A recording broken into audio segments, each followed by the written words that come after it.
नमस्कार मित्रांनो, स्वागत आहे तुमचं आपल्या कथेमध्ये. माझं नाव सानिया.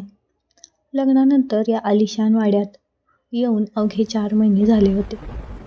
हा वाडा म्हणजे एक चक्रव्यूहच होता. भिंती, झाड, छत आणि कोपऱ्यात कोपऱ्यात दडलेली गूढ शांतता. माझा नवरा समीर स्वभावाने अत्यंत शांत, मोजून मापून बोलणारा आणि कमालीचा संकोची. त्याच्यासोबतचे माझे नाते हे एखाद्या निर्जीव चित्रासारखे होते. सुबक, पण त्यात कोणतीही जिवंत ऊब नव्हती. मला हवे होते ते वादळ, जो माझ्या आयुष्याला एक नवा वेग देईल. समीर कामानिमित्त एका महत्त्वाच्या दौऱ्यावरती बाहेर गेला होता. वाड्यात मी आणि माझे जेठ विक्रमदादा दोघेच होतो. विक्रमदादाचे व्यक्तिमत्व म्हणजे एक धगधगी आग.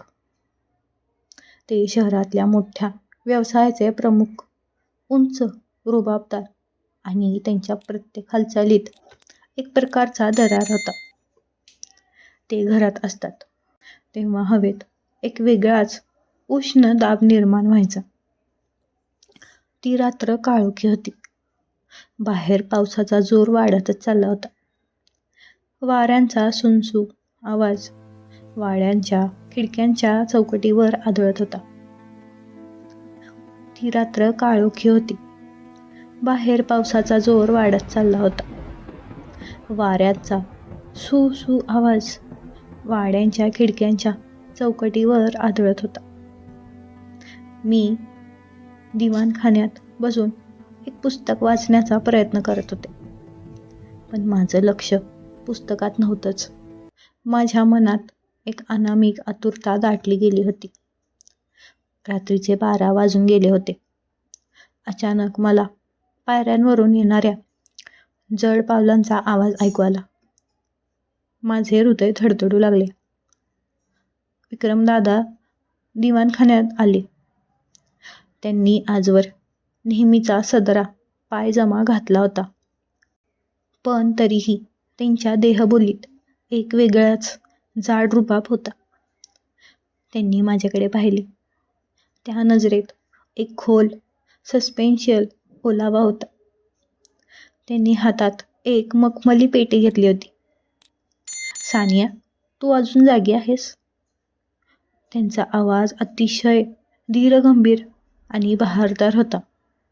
हो दादा, बाहेरचा पाऊस बघत होते, मी थोड्या थरथरत्या आवाजात म्हणाले. ते माझ्या अगदी जवळ येऊन उभे राहिले.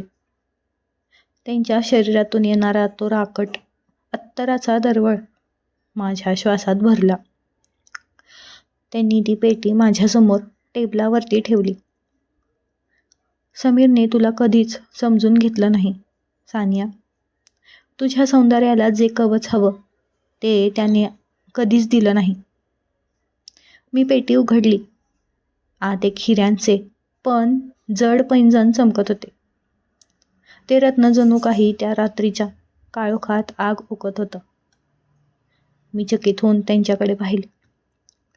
त्यांनी आपला राकट हात हळूच माझ्या खांद्यावरती ठेवला.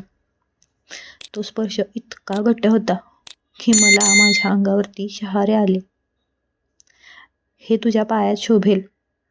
जसा एक राजा आपल्या राणीला सजवतो तसं हे हळुवारपणे म्हणाले. त्यांच्या शब्दांमधला तो सस्पेन्स हवेत विरघळत होता. मी काहीच बोलू शकले नाही. त्यांची ती नजर, ती आतुरता मला पूर्णपणे वेढून घेत होती. बाहेर विजा कडकडत होत्या. वाड्यांच्या त्या विशाल हॉलमध्ये आम्ही दोघेच होतो. त्यांनी मला हळूच जवळ ओढले.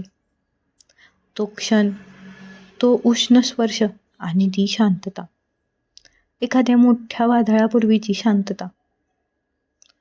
माझ्या मनातील सर्व बंधने त्या क्षणी गळून पडली. मला हवी होती ती तीव्रता, जी माझ्या नवऱ्याच्या संकोची स्वभावात कधीच नव्हती. त्यांनी माझे तोंड आपल्या हातात हलकेच उंचावले. तुला माहिती आहे का सानिया, काही नाती ही उघडपणे नसतात, तर ती काळोख्यात जपायची असतात. त्यांच्या त्या शब्दात एक खोल अर्थ होता. मी पूर्ण डोळे मिटून घेतले. त्या अंधाऱ्या रात्री वाड्याच्या त्या निर्जन कोपऱ्यात आम्ही एकमेकांच्या धुंदीत हरवून गेलो होतो. तो स्पर्श, ती धाप, सगळंच काही इतकं घट्ट आणि तीव्र होतं की जगाचा विसरच पडला होता. सकाळ झाली तेव्हा बाहेर ऊन पडले होते, पण वाड्याच्या आतल्या भिंती अजूनही त्या रात्रीच्या स्मृतींनी उबदार होत्या. विक्रमदादा त्यांच्या खोलीत निघून गेले होते. मी आरशासमोर उभे राहिले. माझ्या गळ्यात आणि हातातले ते दागिने चमकत होते, पण त्यापेक्षा जास्त चमक तर माझ्या डोळ्यात होती. दुपारी समीर घरी परतला. तो नेहमीप्रमाणे शांत होता. जेवणाच्या टेबलावर विक्रमदादा समोरच बसले होते. समीरने काहीही न बोलता जेवायला सुरुवात केली आणि अचानक विक्रमदादांनी माझ्याकडे पाहिले आणि एक अत्यंत सूचक नजर फेकली. त्यांच्या ओठांवर एक मंद रहस्यमय स्मित हास्य होतं. काही खास घडलं का? समीरने सहज विचारले. विक्रमदादांनी पाण्याचा ग्लास उचलला, माझ्याकडे एक खोल कटाक्ष टाकला आणि म्हणाले, कधी कधी जुन्या वाड्यात नवीन गोष्टी उमलतात समीर. फक्त त्या जपायला काळजाचा जाडपणा लागतो. माझी नजर खाली झुकली. माझ्या मनाच्या कोपऱ्यात त्या रात्रीचा तो उबदार आठवण पुन्हा एकदा जागी झाली. ती एक साधी भेट नव्हती, तर एक न संपणारा प्रवास होता, जो आता कुठेतरी सुरू झाला होता. त्या वाड्यात आता एक गूढ, एक वेगळीच आतुरता भरून आली होती, जी फक्त आम्हालाच ठाऊक होती. आणि मी आता ती सानिया नव्हते, जी लग्नानंतर घरात आली होती. आता मी त्या वाड्याची, त्या रात्रीची आणि त्या तीव्र नात्याची एक अविभाज्य भाग बनले होते.